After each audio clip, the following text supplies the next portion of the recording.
Hello दोस्तों, welcome to our YouTube channel Bharat ITI job में देश के सभी युवा सभी टेक्निकल इंजीनियरों का इस चैनल पे मैं स्वागत करता हूं। तो आईटीआई स्टूडेंट का बहुत कमेंट आ रहा था भर भर के कि सर क्लास लीजिए, बोर्ड पे क्लास लीजिए, थ्योरी के क्लास लीजिए। ठीक है, तो दोस्तों आज हम लोग बात करेंगे जनरेटर पे। ठीक है, जनरेटर डीसी जनरेटर पे हम आप लोग को थ्योरी में पूरा डिटेल में मतलब हर चीज़ पार्ट पुर्जा जितना भी है एकदम कंसेप्ट से एकदम स्टेप बाय स्टेप लिखवाएंगे। आप लोग एकदम लिखिए और थ्योरी का अलग कॉपी बना के चलिए और मैं इसका जब क्लास ले लूँगा, ठीक ना, डीसी जनरेटर का, उसके बाद मोटर, उसके बाद जो भी सिलेबस आपका है, ठीक ना, 18 चैप्टर से आने वाली है वैकेंसी जो आएगी, आपका 18 चैप्टर है तो 18 चैप्टर से पूरा मैं क्लियर करवाऊंगा। ठीक ना, जैसे कि अल्टरनेटर का मैं एमसीक्यू टाइप में क्वेश्चन ले रहा हूँ, ठीक है, तो उसका भी मैं आप लोग कहिएगा तो मैं थ्योरी का ले लूँगा। ठीक है, और हाँ, ये जो क्लास चल रहा है मैं बहुत जल्द टीचर को भी हायरिंग करने का कोशिश कर रहा हूँ कि आप लोग को मैथ, रीजनिंग, इंग्लिश जो सिलेबस है आप लोग को वो चीज़ भी प्रोवाइड किया जाएगा। ठीक ना, यूट्यूब पे हमारे चैनल पे आप लोग सब्सक्राइबर हैं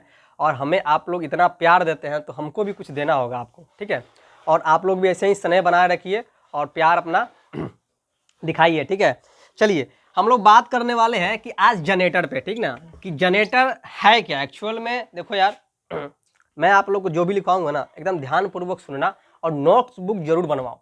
ठीक है, मैं रामायण महाभारत गीता नहीं लिखवाता हूँ, कोई भी चीज़ मैं देखना मैं पूरा डिटेल में हर चीज़ एकदम टॉपिक्स वाइज एकदम क्लियर में करता हूँ। ठीक है, तो आप लोग इसको नोट्स जरूर करना। ओके, सभी एग्जाम में आप लोग को कॉम्पिटेटिव के जो भी एग्जाम है ऐसे कि आप लोग को सभी में हेल्पफुल होगा। ठीक ना, ये इसरो, डीआरडीओ, एनटीपीसी, सेल, गेल, भेल सब में आप लोग को बहुत हेल्पफुल होगा ये क्लास। ठीक है, क्योंकि बेस तो थ्योरी ही होता है। ठीक है, चलिए हम लोग बात करने वाले हैं कि जनरेटर जनरेटर क्या है। ठीक है, देखो यार पहले बात समझो जनरेटर क्या है। ठीक है, जनरेटर का इंट्रोडक्शन समझो।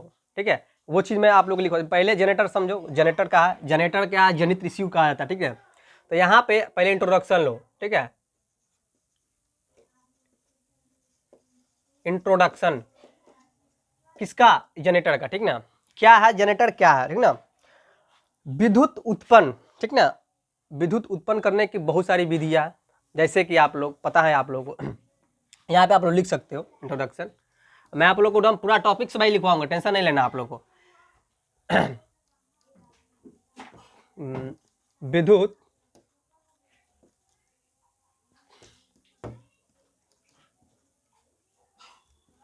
उत्पन्न करने की मुख्य विधियां है। ठीक है, जैसे मैं ज़्यादातर देखो, ज़्यादातर हम लोग ना अल्टरनेटर, जैसे कि हम लोग एसी उत्पन्न करते हैं। ठीक है, क्योंकि एसी को आसान होता है या ट्रांसमिट करना, डिस्ट्रीब्यूट करना, जनरेशन भी करना आसान होता है, इसको बड़े पैमाने पे हम इसको उत्पादन भी कर सकते हैं, ये बात ध्यान में रखना। ओके, और डीसी जनरेटर में क्या होता है कि हम लोग छोटा मतलब कि बहुत ज़्यादा वोल्टेज इसको उत्पन्न नहीं कर सकते हैं। ठीक है, वो चीज़ मैं लिखाऊंगा आप लोग को, पहले इसको देखो। जैसे कि मुख्य विधियाँ, जैसे कि आप लोग एग्जाम्पल में लिखो, जल से, ठीक है, जल से, वायु से, ठीक ना, जैसे कि आप लोग वाइन टर्बाइन, सॉरी, आप लोग जैसे कि ये जो देखते हैं कि हवा से इसे घूमता है, ठीक ना, वो उससे उत्पन्न होता है। ठीक ना, उसी को हम लोग वाइंड कहते हैं, वाइंड से उत्पन्न करते हैं हम लोग। ओके, उसके बाद से क्या है, परमाणु से, ठीक ना, परमाणु से। ओके, उसके बाद से हम किससे उत्पन्न कर सकते हैं, पेट्रोल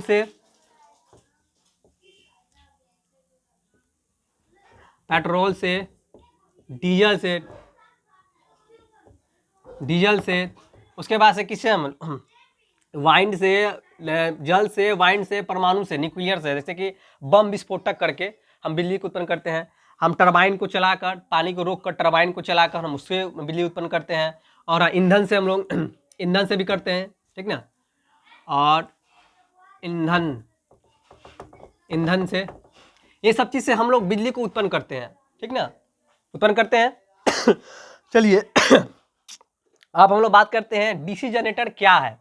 ठीक ना, कि डीसी जनरेटर क्या है ये आप लोग जानना चाहते होंगे कि भाई डीसी जनरेटर होता क्या है। ठीक ना, तो डीसी जनित्र, ठीक ना, डीसी जनित्र बोलो या जनरेटर बोलो, इसी को बोला डीसी जनरेटर क्या है। ओके, कोई आपसे पूछ दिया DC generator, what is DC generator, तो क्या बोलोगे? यह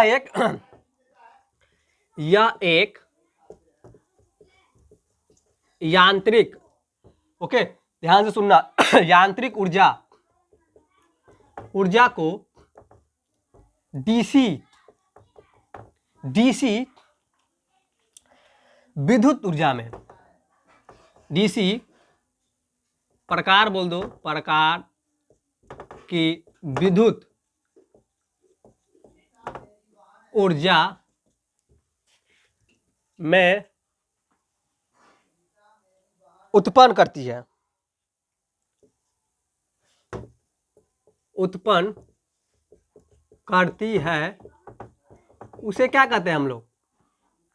डीसी जनित्र कहते हैं। ये ओके हो गया।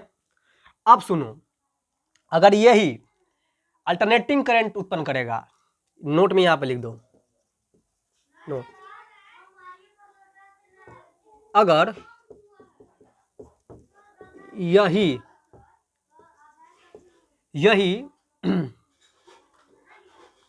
एसी करंट उत्पन्न करेगा तो हम इसे क्या कहते हैं? अल्टरनेटिंग करंट कहते हैं। ठीक है,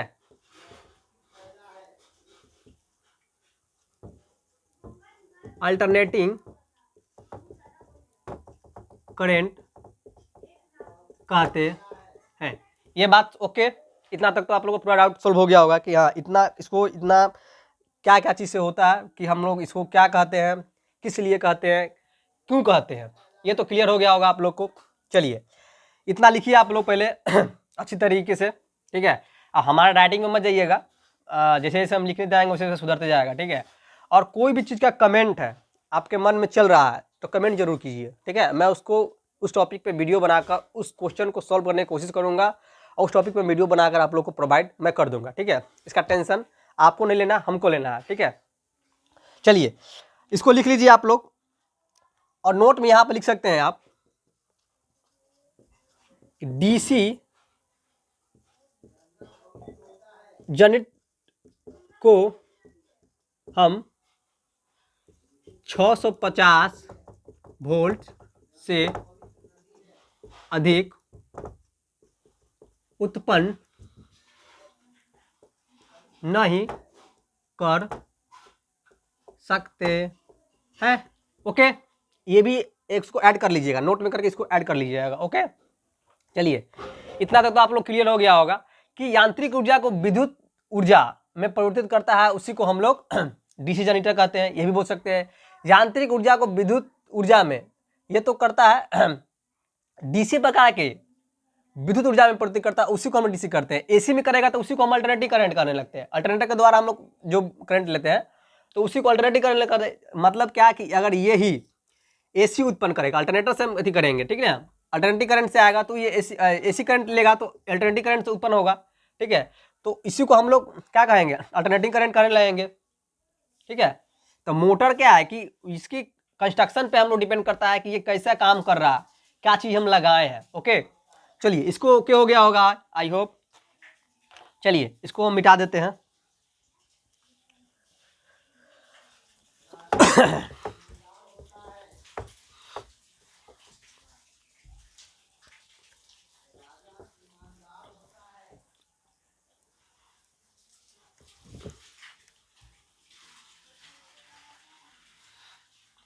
चलिए आइए टॉपिक पे हम जाते हैं। अब इसके क्या है कि डायनेमो के नाम आप लोग सुनने होंगे। डायनेमो क्या होता है? छोटा सा मोटर होता है। ठीक है, सहायक क्रिया के लिए हम लोग लगाते हैं, बहुत सारे मोटर में हम लोग यूज करते हैं। जैसे कि आप लोग अल्टरनेटर जब पढ़िएगा तो आप लोग पता चल गया होगा, चलेगा जब आप पढ़िएगा तब, डिटेल में इसको पढ़िएगा तब। ठीक है, डायनेमो में क्या है, ये भी क्या है कि यह भी छोटा एक मोटर होता है। ठीक ना, डायनेमो क्या, यह भी यांत्रिक, ठीक ना, यांत्रिक ऊर्जा को विद्युत ऊर्जा में प्रवृत्ति करता है, ठीक ना।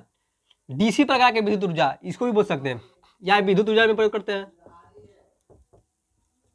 डीसी लगाओगे ना तो बेटर होगा, ठीक ना, क्योंकि डीसी का बात हो रहा है तो ज़्यादा मतलब कि सर्टिफाई होगे, समझोगे और अगला आदमी भी समझेगा। ओके,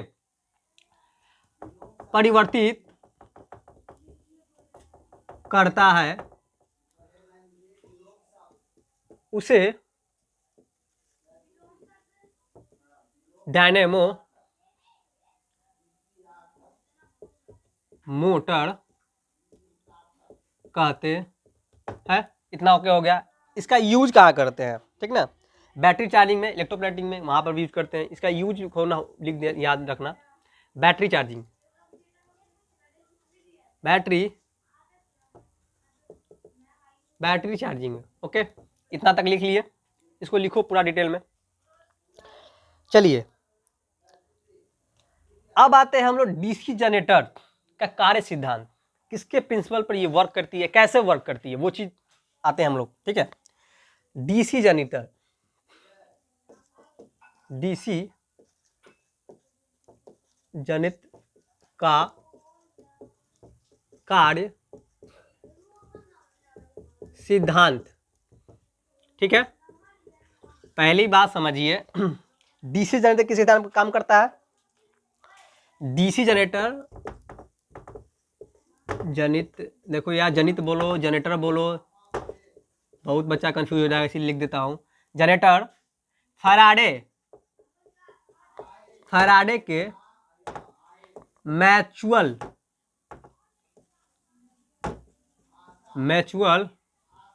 फैराडे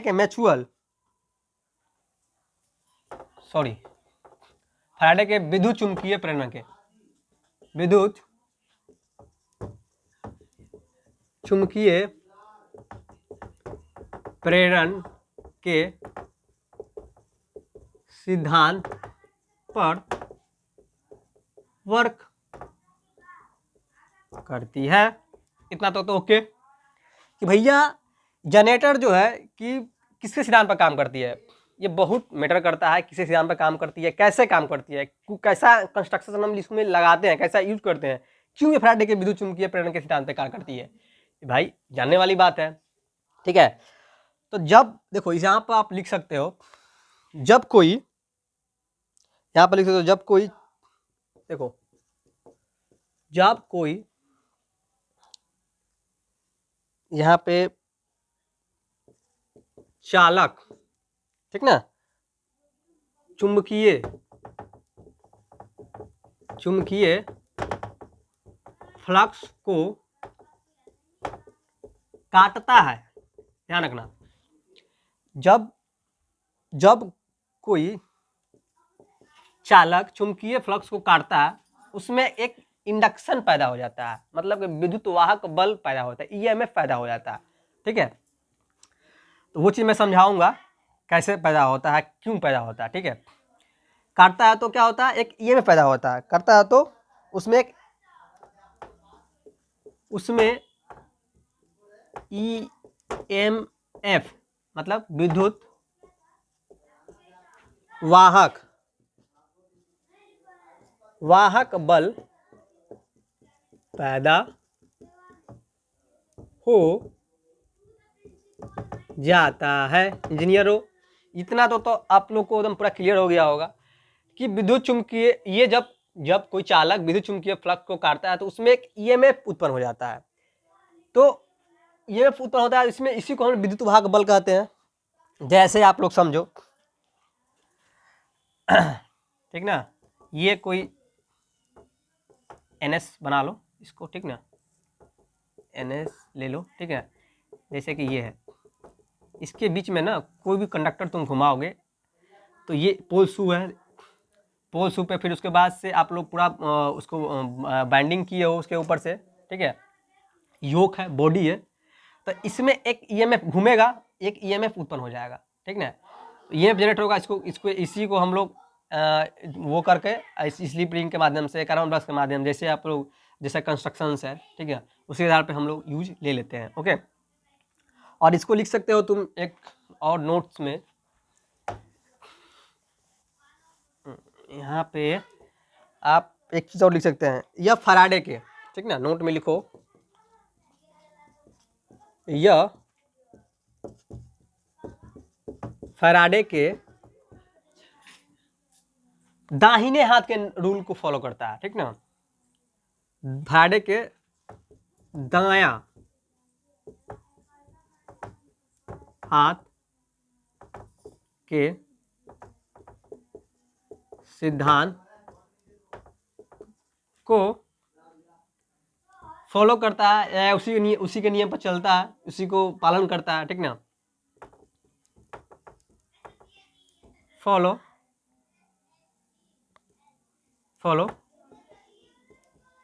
करता है।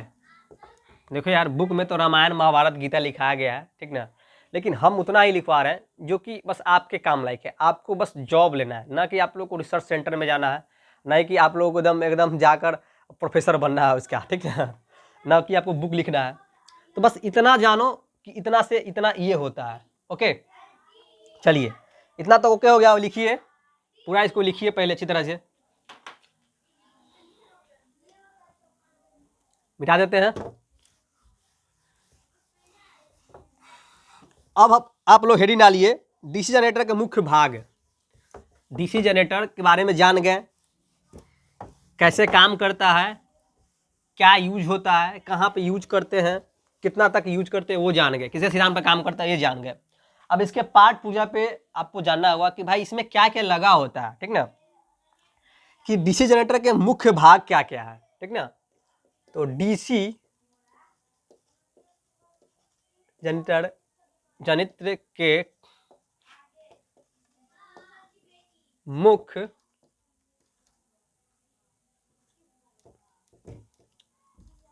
मुख्य भाग।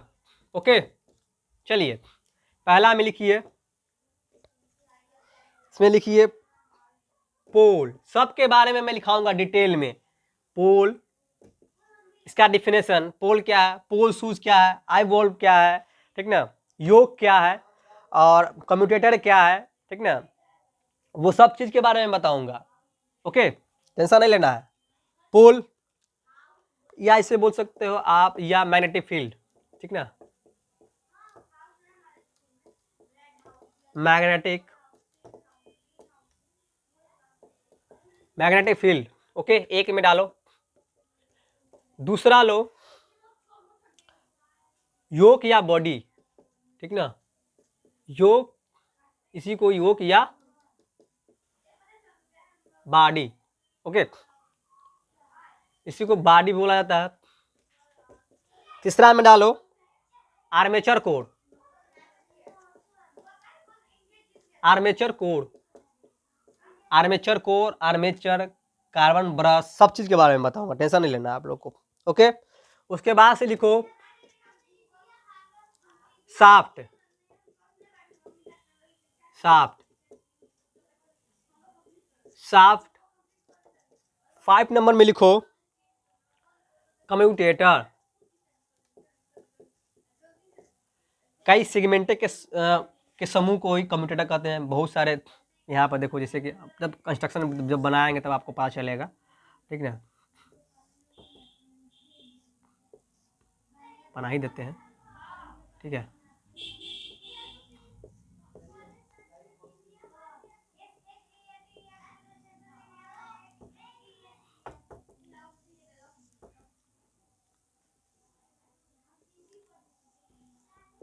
ओके, चलिए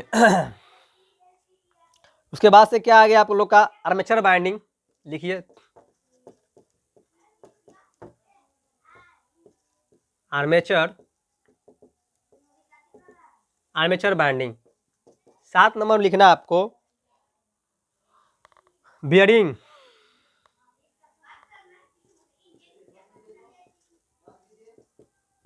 बेयरिंग, ठीक ना, बेयरिंग बहुत प्रकार के होते हैं, बूश बेयरिंग, ठीक ना, बहुत सारे प्रकार का होता है, वो भी चीज़ आप लोग को लिखवाएंगे। चलिए 8 नंबर में डालिए आप यहाँ पे side cover, side cover. 9 number में आप लिखिए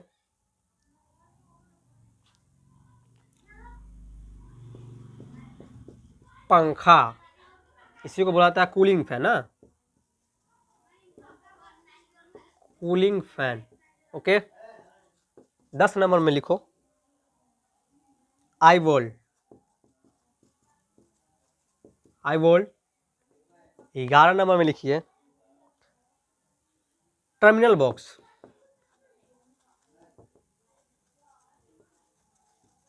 टर्मिनल बॉक्स। ओके, इतना तो क्लियर हो गया कि ये सब चीज क्या है, मुख्य पार्ट है। किसका पार्ट है? जनरेटर का। ये सब मुख्य पार्ट है, इतना लिख लीजिए आप लोग, लिखिए। चलो देख लो कि यहाँ पे कौन कौन क्या है। देखो यहाँ पे आप लोग का ये बाइंडिंग हो गया, इसको कम्यूटेटर ले लो, ठीक ना। ये आप लोग का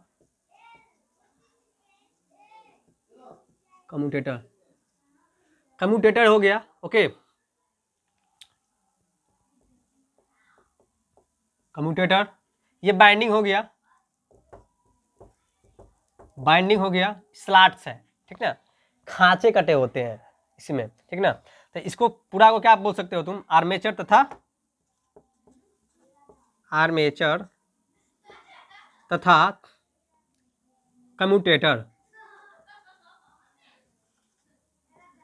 कम्यूटेटर का चित्र बोलो या संरचना बोलो, कुछ भी बोलो, ठीक है। कूलिंग फैन कहाँ होता है? ये कूलिंग फैन है, ठीक है। और यहाँ पे शाफ्ट कहाँ? ये शाफ्ट है। ओके, ये वाला शाफ्ट है, स्लॉट है, बाइंडिंग यहाँ पे पूरा, ये जो यहाँ बाइंडिंग किया गया है पूरा यहाँ पे जुड़ा हुआ था, ठीक ना। फिर यहाँ पे आप लोग का कम्यूटेटर है, जिसपे कार्बन ब्रश फिसलता है, ठीक है, ऐसे चलता है। इस पे कार्बन ब्रश दोनों तरफ से लगा होता है, इस पे फिसलता है कार्बन ब्रश, इसी पे फिसलता है। ओके, बहुत सारे यहाँ पर खांचे होते हैं, ठीक ना, बहुत सारे सेगमेंट होते हैं, और वो सभी एक दूसरे के पैरेलल में जुड़े होते हैं, ठीक ना। कैसे जुड़े होते हैं? पैरेलल में जुड़े होते हैं। और इसमें माइका भरा होता है, ठीक ना। तुम देखोगे पतला पतला रहता है, लेकिन सब में इतना नहीं, इतना पास पास रहता है, लेकिन सभी में स्पेस रहता है। और वहाँ पे हम लोग उसको माइका से उसको भर दिए रहते हैं, ठीक है। इसका आप लोग को पता चल गया कि आकार कैसा होता है, बेलनाकार होता है। ये किस चीज़ से बना होता है? सिलिकॉन स्टील का, इसका पत्ती जो होती है सिलिकॉन स्टील का बना होता है, ठीक ना। कई सारे पत्तियाँ को जोड़कर हम लोग, उसके बाद जोड़कर हम लोग इसको बनाते हैं हम, ठीक है।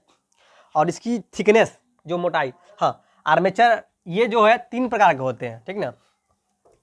आर्मेचर ये 3 प्रकार के होते हैं, जैसे इसका बाइंडिंग 3 प्रकार का होता है, ठीक ना। जैसे कि पहले इसका थिकनेस जुड़ लो, इसका मोटाई, पतिया की मोटाई 0.35 से 0.6 तक रखा जाता है, रखा जाता है, ठीक ना। ये भी बोल सकते हो रखा जाता है, ये भी लिख लेना नोट्स में करके यार, ठीक ना, कभी कभी क्वेश्चन ही पूछ देता है। ओके, चलिए।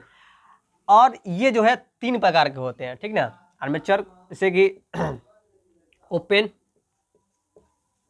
ओपन आर्मेचर, ठीक ना। इसमें क्या होते हैं? Open, close, close, semi close, semi close, ठीक ना। चलिए एक बात और लिख लीजिए यहाँ पे, इसको डिटेल में, कि आर्मेचर के मुख्य स्लॉट की 3 प्रकार के होते हैं ना। आर्मेचर के मुख्य स्लॉट 3 प्रकार के होती है। आर्मेचर के जो हम लोग स्लॉट जो करते हैं, एक ओपन होता है, फुल्ली ओपन, ठीक ना, एक क्लोज होता है, एक सेमी क्लोज होता है। ओके, 3 प्रकार के हम लोग स्लॉट हम लोग यूज करते हैं, कम्यूटेटर को हम लोग बनाते हैं, ठीक है। तो किसमें क्या क्या होता है वो चीज़ जान लो। देखो जैसे कि ओपन में एक समान चौड़ाई में खुले को ओपन कहते हैं। एक समान में चौड़ाई जो है, जो खुला है, ठीक ना, उसी को हम लोग ओपन आर्मेचर कहते हैं। ओके, ये बात हमेशा नोट कर लो इसको। ओके, उसके बाद से सेमी क्लोज किसे कहते हैं? इस प्रकार के खांचे की चौड़ाई शीर्ष पे होती है, ठीक ना, ये हमेशा बात रखना याद। इस प्रकार का जो सेमी क्लोज जो बाइंडिंग होती है, जो कम्यूटेटर होती है, तो उसमें हम लोग शीर्ष पे जो है ना, क्या चौड़ाई शीर्ष पे होती है, ठीक है। चलिए क्लोज में देखिए, इस प्रकार के खांचे छिद्र आकार का होता, छोटा सा होता है छिद्र आकार का। इसमें सीधे ही आर्मेचर कॉइल नहीं फंसाया जा सकता, जैसे कि इसमें हम लोग इसमें फंसा सकते हैं। ओके, नहीं फंसाया जा सकता है, बल्कि उसे छिद्रों में बाइंडिंग करना पड़ता है। ये बात लिखिए। ओके, तो टाइम भी बहुत ज़्यादा हो गया, अप्रोक्स में आप लोग का आधा घंटा समय हम लोग का क्लास हो चुका है। तो जो भी कैंडिडेट को समझ में आया वो कमेंट कीजिएगा, और ना भी समझ में आया तो भी कमेंट कीजिएगा, ठीक है। मैं और भी कुछ इसमें इंक्लूड कर दूंगा, और भी आपको एक्सप्लेनेशन करके समझाने की कोशिश करूंगा, ताकि आपको दिमाग में घुसे। मैं चाहता हूं कि दिमाग में आपको घुसे, जो मैं पढ़ाऊं आपको दिमाग में, दिलो जहन में सब घुस जाए, करेजा में, गुर्दा में, सब में घुस जाए, ठीक ना। क्योंकि वहाँ जाओ तो आप लोग एकदम, जब ऑब्जेक्टिव मारो तो आपको एकदम आंख बंद करके मार दो, ठीक है। तो आज के लिए ये क्लास बस इतना ही, नेक्स्ट क्लास में मिलते हैं। तो जय हिंद, जय भारत, जय बिहार। बड़े को सम्मान दीजिए, छोटे को प्यार, और इस क्लास को मैं अलविदा देता हूँ। वंदे मातरम। आपका दिन शुभ हो।